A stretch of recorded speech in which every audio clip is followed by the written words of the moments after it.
Hey folks, this is the Thrifty Gamer 83 bringing you a top 10 games list currently in my collection. At number 10, we have Beautiful Joe. I really like Beautiful Joe. I've been playing it for quite some time now.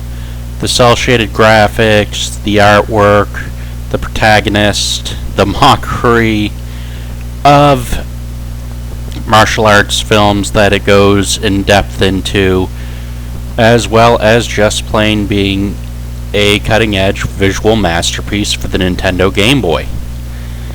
I really do find I have played it on the PlayStation 2, and I find the controls to be much tighter on GameCube games for some reason. Nintendo really did take time with the controls, and Capcom took the time to polish this as not just a write-off for the 2D fighter franchises. Sadly, I haven't really seen any real companies which have been willing to take the plunge for cel-shaded graphics or have been willing to take the time to implement a game like Beautiful Joe. It is perhaps one of the biggest reasons for games like MapleStory achieving what they have achieved using 2D graphics as a massively multiplayer online role-playing game. To that end, as a single-player game, I still like it. As you can see, I'm a little bit stuck at this situation here, folks, but I will get it. I just have to be smart enough to hit that little button up top, but I haven't figured that one out yet. It took me a little bit to figure it out, but I really do love this game. The aesthetic, the controls, as I mentioned before, the sound as well, but I usually find that sound in my videos sometimes overrules what I'm trying to say, so that's why I stopped recording with sound.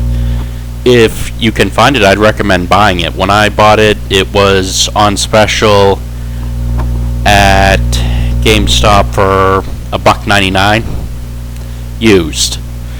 So I do enjoy playing it. I have yet to defeat it, but I will defeat it. I enjoyed being able to play around and upgrade the character's moves, upgrade the character's actions. It's basically something that should have been there all along to begin with, and it's really just a nice setup for the series. For whatever reason, I can't think of why game companies, developers, publishers have not gone through with another cel-shaded beat-em-up.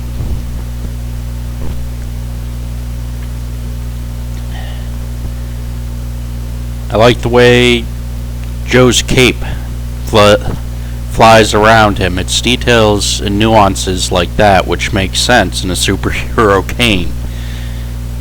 Although it's more a parody of the superhero genre, it definitely does have the parody structure down. It has the sense of humor down, which most games are lacking nowadays.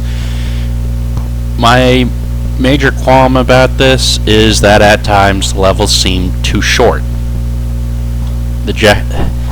Either that or the checkpoints are too far away from where they should be. That's my only major qualm. Otherwise, at times it can be hard to figure out where you need to go, what has to be done, what power needs to be used. But it's a game which you learn by doing. It's completely old school and retro, which I really do enjoy. However, the linearity of the gameplay, it kind of seems to me like it's Capcom. Capcom hasn't yet broken away from trying to do a free scale model of Mega Man. And you can tell by the artwork and direction, it is reminiscent of a Mega Man game in the cel-shaded context due to Mega Man Battle Network.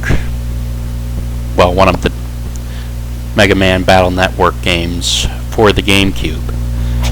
When I first got a GameCube, that is one of the games that I bought for the GameCube. And it's little details like that which make it such a joy to play. The little nuances at times. And now we are going into number 9. Just gonna take a few minutes here, folks. If you see Beautiful Joe, it is a title worth buying. As I've said before. Here we go. Next up at number 9 is Driver 2. I did review Driver 1, and I found Driver 2 to have more polish on the control schemes, and more of an aesthetic. However, the police are much more likely to catch you. The AI has been fine-tuned as it was in the first one, which really makes it hard to play with no difficulty level. You are pretty much going to be playing this one for a long time, trying to figure out all the little intricacies involving steering, all of the intricacies involving making sure you don't hit things. What I find a little bit to be a problem is that at times the control feels like it's a little floaty, like you're trying to drive a starship, or like you are playing Super Mario Bros. 3 on the ice world. And I can understand it's the physics engine which was used, but really it does give you a sense of driving the car, albeit you're driving a pretty much floating car. And I think, as much as I'd like to say that I'm disappointed in the game, I actually do find myself liking it, insofar as it is what it is. Early 2000 sequel to a popular game. I think the artificial intelligence really takes away from the gameplay, but it's still a good game to have, and it is one which was well worth hunting up at a local yard sale. I acquired it for $1.50. I really can't remember. I think that was Driver though. Next up at number 8 is Blastworks for the Nintendo Wii. I recently reviewed this game. It is a lot of fun. It's a pointless fun and gun mindless shooter, in that one shot will kill you. However, you can have continual add-ons to your ship, and you get the add-ons by defeating enemies. You get different shots, you get different equipment that you can use that just attaches itself to your ship. I find that it combines what I remember about Kenta Cho's games well. What I also find is that, rather disappointingly, my video capture card didn't work too well, but that's neither here nor there, because I really do enjoy playing it. And I think if more Linux games were given the opportunities to excel, this is what we would see. If more developers and publishers took advantage of finding games or finding engines which are in the open source market that they want to use. This would be what they would want. Not just the fun and gun mindless shooter, but say if something like Scourge popped up. How much would that bring in for Sony? How much would that bring in for Sega or Nintendo? And I think it's something which really has to be thought about. I enjoy Blastworks. I'm playing it on arcade, as you can tell, so really I really don't care about dying. It really is just a fun little mindless run and gun, fun and gun shooter. You don't have to think too much, you just have to shoot. And shoot a lot. And make sure every shot counts. If you think like that. Anyway, great game. For being an arcade game, it's definitely a lot of fun, and the Wii really does have that going for it as a system. You can just play mindless fun and gun shooters, and they really play as they should. At number 7, we have Mario Kart for the Nintendo Wii. While you may think it's being rated lower, it's really not. I enjoy playing Mario Kart for the Wii, and I find it to be perhaps one of the best games ever made for the Wii. That being said, though, the review really isn't too bad at just getting number 7. Bear in mind, I'd love to have Super Mario for the Nintendo Wii in my collection, but I currently don't at this time. So that's where it is at this point. So I really enjoy playing it. I really enjoy having fun with it. It makes for a great time killer. It makes for having a lot of fun. For pushing the Wii and what it could do. I think what some people forget, though, is that it wasn't as thoroughly groundbreaking as some had wanted. It's still a great game, don't get me wrong. But you always expected a little more. With Mario Kart for the Wii U and downloadable content, we finally achieved that. But at its time, Mario Kart for the Wii, if it would have gone the direction of a little bit of downloadable content, it wouldn't have underachieved in some points. I think it's just the infancy in seeing other consoles which had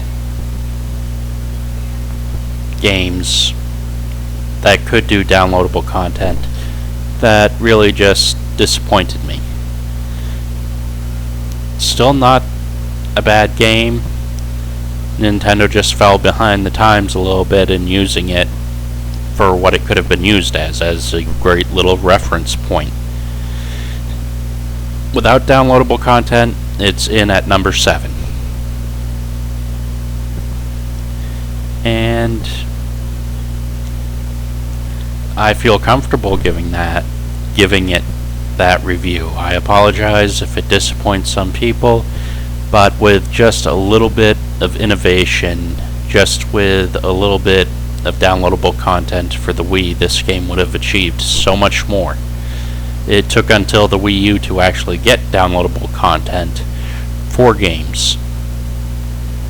And I think that's what took Nintendo down a few notches, just a little bit, was that they didn't give it downloadable content. After you beat it and unlocked all the secrets, it didn't really give you much initiative to continue playing.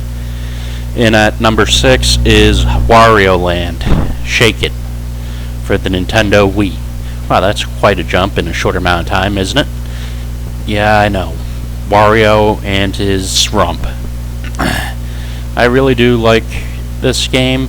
Not so much that it breaks apart from the Mario series, but just that it makes fun of the Mario series.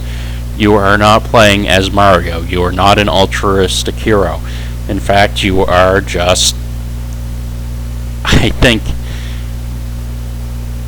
the word that just best describes it is that Wario is the anti-hero of the Mario franchise. He has no qualms, as you can see.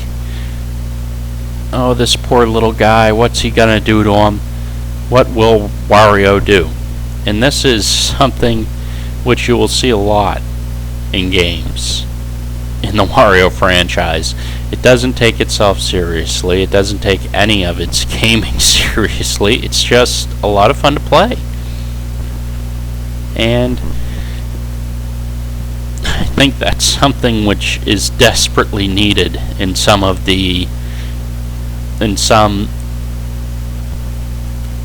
portions of the Mario franchise, is a guy who isn't the hero. A guy who just plain really doesn't care. As you can tell, I'm getting a little bit lost with what to do with the gold bag. Oh, wait. I'm gonna figure it out. Yep, there we go. Yep, name implies shake it. And Wario shook his bag.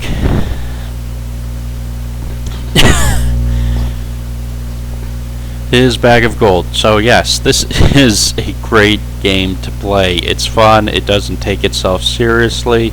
It doesn't care to take itself seriously. It's just not that type of game. And Nintendo really has to put itself out there to sell games like Wario, to give us the advantage to have games which break the common means of being a hero, quote unquote. I think Nintendo just didn't want to take the plunge with Wario. I think they tried to play it safe with Mario games. And Wario is greedy. He's not the hero. He never was the hero. He's the type of guy who will take the defenseless little guys and, let's see, what am I doing here? Oh yeah, that's right. I'm gonna throw him. Yep. As you can see, Wario doesn't care. He's funny. He's aloof. He's, I can say, a cathartic moment for Mario gameplay. Not the brightest hero, not the smartest hero, just the anti-hero. So that's number 6, Wario Land Shake It for the Nintendo Wii. Give it a shot, folks. It's a very good game, albeit it is underrated. And it's a game you definitely must play if you own a Nintendo Wii. In at number 5 is FZero GX for the Nintendo GameCube. Yes, I really do like F-Zero. Yes, it is a very hard game. No, I have never come in first in any of the iterations of this game. But I do like the Nintendo GameCube version. Excuse me, it's the only version which I currently have in my collection at this point. And it really does play well to the adrenaline junkies who are looking for a departure from Mario Kart, who are looking to do pretty much their own thing. Unfortunately, it doesn't have anything like machine gun, shotguns, flamethrowers, you name it, but it is a fun game. I would favor the machine gun, shotguns, rocket launchers over the tortoise shells or anything like that. Unfortunately, yeah, I kind of stink at this game. But I still love it. I still love it because it's a fun little game. And it's very, very, very, very easy to die. And very, very, very frustrating to know how you died. Because what usually comes up is retired, which is usually just another reference for you suck in gaming. And I really miss that games don't have that level anymore. They just pretty much roll over on difficulty levels. This is what a good game makes of itself. This is what is probably needed more than anything else in any racing game.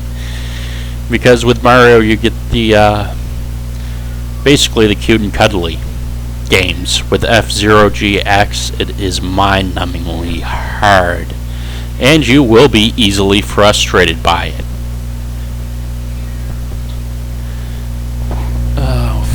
Yeah, my favorite character is Blue Falcon. In at number 4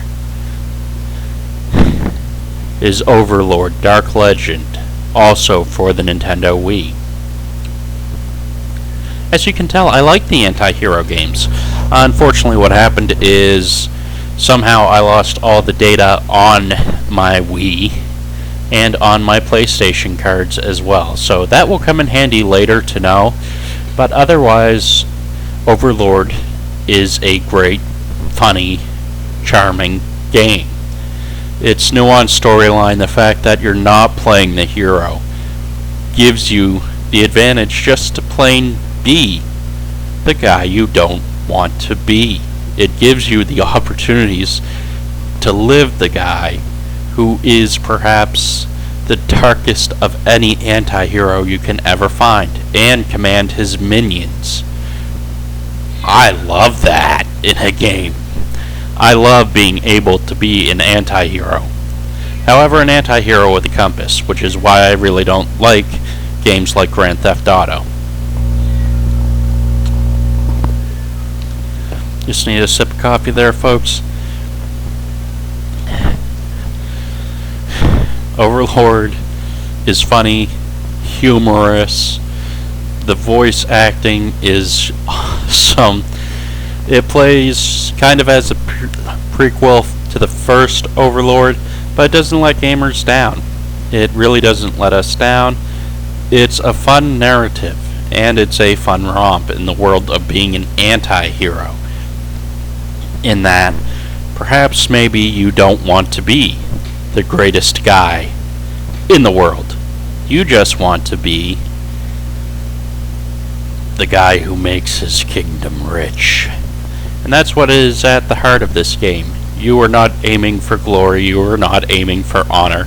You are aiming to finish this game out with having the most gold and making sure that your minions are the most powerful. It's a dark-hearted take on Pikmin. Unfortunately, I wish I had a copy of Pikmin either on the GameCube or the Wii, just to have it in my collection so that I could showcase it in a video sometime. But I guess I will have to look around for it.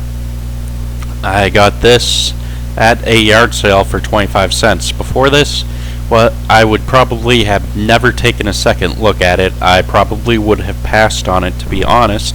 But after hearing Metal Jesus Rocks, MJR, on YouTube, I just couldn't help myself. I had to have it. And at a quarter, it is perhaps one of the greatest games that you can get. As you can tell, I'm a little bit lost in the giant castle, but as I've said before, my data was wiped out. Usually I'm more far along in these games. Unfortunately, for some reason, I don't have any save data. But I do enjoy this game, so I will be enjoying getting back to my prior points. And perhaps I will do a review of this in the near future. At times it can be very busy and I feel like I'm stumbling through my collection to try and find a review. And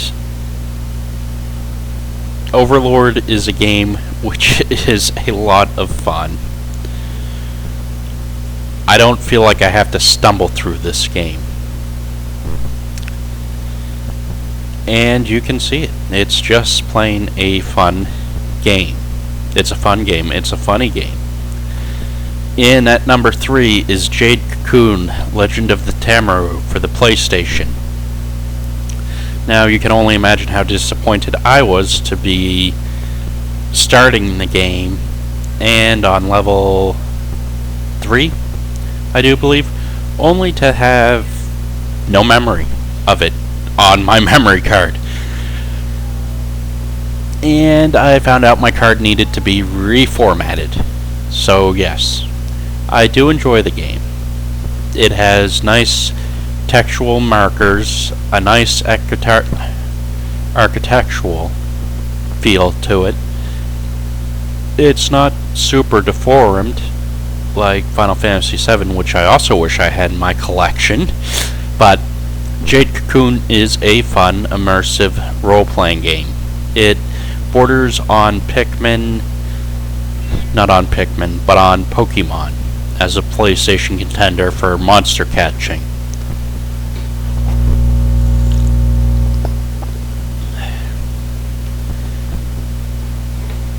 And as you can tell, the game is well done. The characters are well defined, but it feels rather generic. And at number 3, I wouldn't say I overrated it, but it's a game you won't find in many collections. It's a fun game. I will give it that. It is a fun game. I just think it's been underrated. You can say that getting the number 3 spot, in my opinion, is overrated. I have not yet shown all the games I have on a console, but I really do like this game. It really does have me coming back to capture monsters, to set the world at peace, and it's a fun little role-playing game.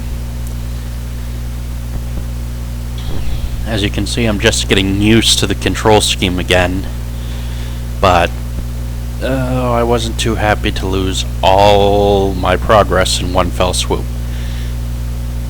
It's a fun game. It can be punishing at times with difficulty.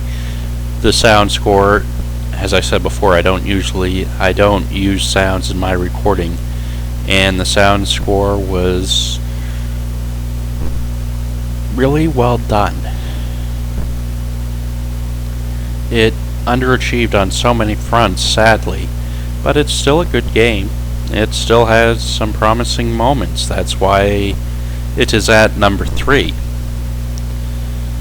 And as you can tell, I'm trying to figure out what to do in the game, as I've forgotten, but I really did want to showcase it to people, because you do have to have fun with gaming, and this game is good. Normally what would go in this spot probably is Parasite Eve, but I do a family-friendly show. At number 2 we have Tomb Raider for the PlayStation 1. I enjoyed Tomb Raider back in high school about 15 years ago when I was a freshman, and to me there is no better gaming experience than Tomb Raider. I think the newer iterations have been somewhat bland for graphical representation without much of a challenge. And while some may enjoy that, I want an old-fashioned, old-school, punishing Tomb Raider experience, not a role-playing experience, so I apologize. This game was sharp and cutting edge back in the day, and I find that the new Tomb Raider games just don't do it for me. They really don't. They don't have the difficulty down. They don't have what is needed in games like Tomb Raider, what they really delivered, what they really had. I think concentrating less on grotesque deaths, less on trying to be just cutting edge visually, and having something with the punishing difficulty is where Squaresoft should have gone with this series. Call me old-fashioned. I could live with the high-definition graphics without the additional challenges of having to do RPG inventory management.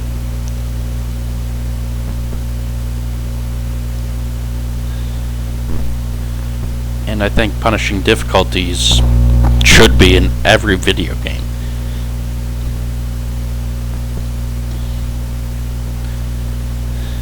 And as you can tell, you have to be precise when lining up. To push a button, to pull a button, all the stuff which really makes gaming.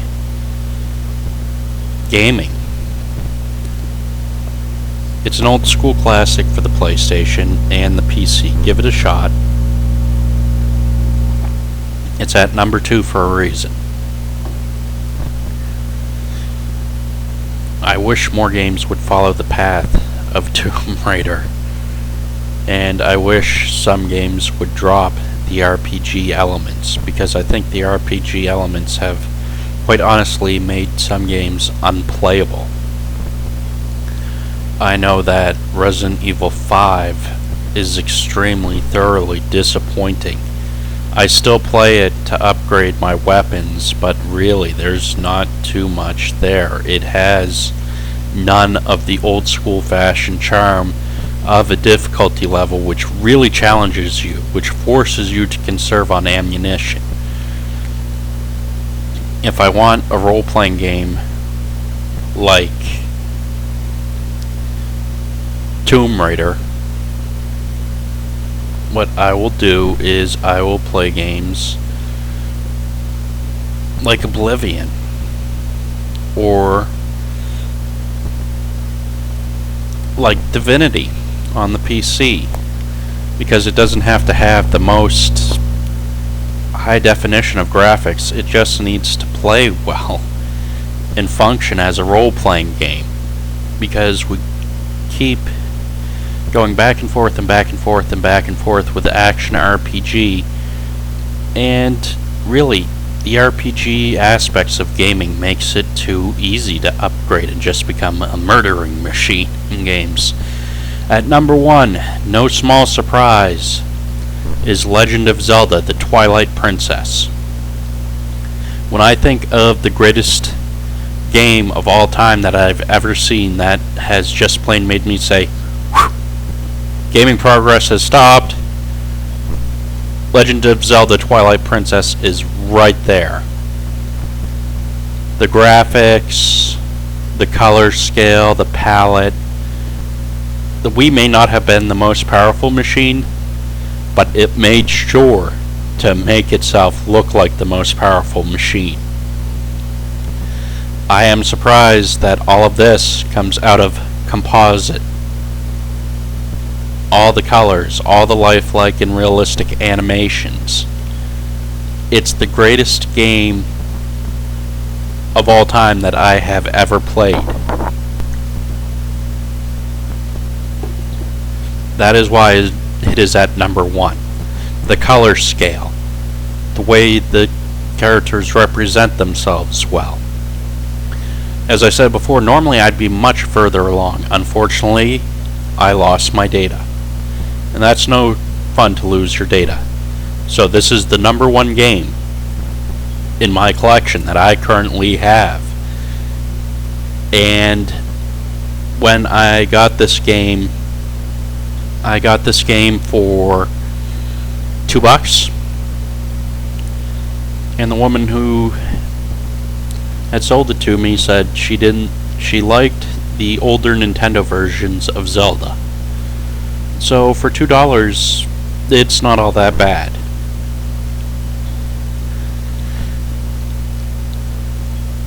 I'm still in shock every time I play this. I'm still in shock that I got it for $2.